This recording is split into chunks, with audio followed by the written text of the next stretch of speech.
Hey, just a quick video here on how I have my X100T set up. First you'll see the function button up here next to the shutter button. And I really like to keep that one set to select my focus points. And you can see here from the four-way controller I can move those around. I can hit that button and select my focus points. If I use the scroll wheel here, as you can see, I can change the size of that focus point. I like to keep it on the small one usually when I'm shooting. We're going to take that off. Okay, you'll also notice I use the, I have the horizontal level going on here. I like to keep that in the viewfinder and the histogram. Then when you get into the other custom buttons, sorry, I'm trying to do this with my phone too.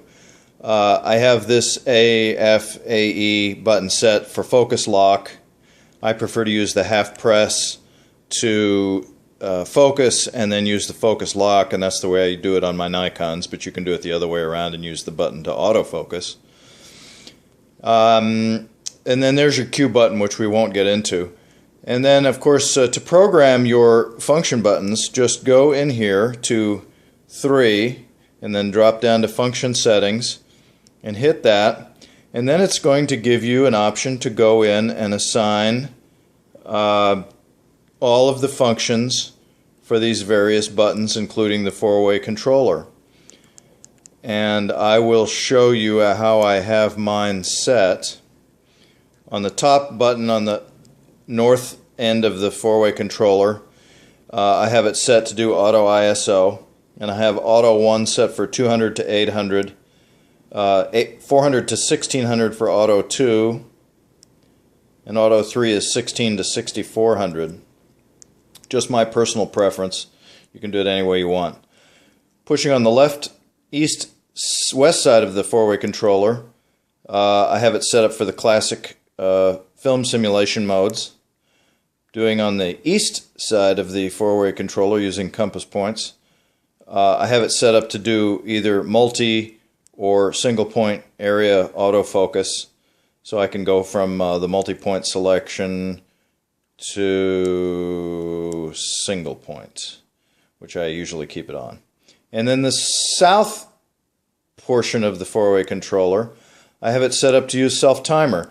That's the one that I change sometimes and assign different functions to, because sometimes I use the wireless app on my phone.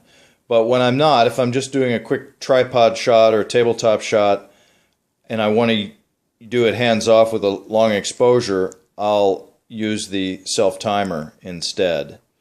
And then last but not least, I have the trash button set up to shoot video. You can see there, now I'm recording video, now I'm not. And that's the way I like to do it. You can do it any way you want. This Q setting is handy to fool with too. I don't use it that much, but it is nice, so don't forget about that. And then of course you can customize your display any way you want. I like basically all the information in my display, both here and in the viewfinder. And I usually use the mode where the eye sensor mode that blacks out the LCD. Okay, that's it for now.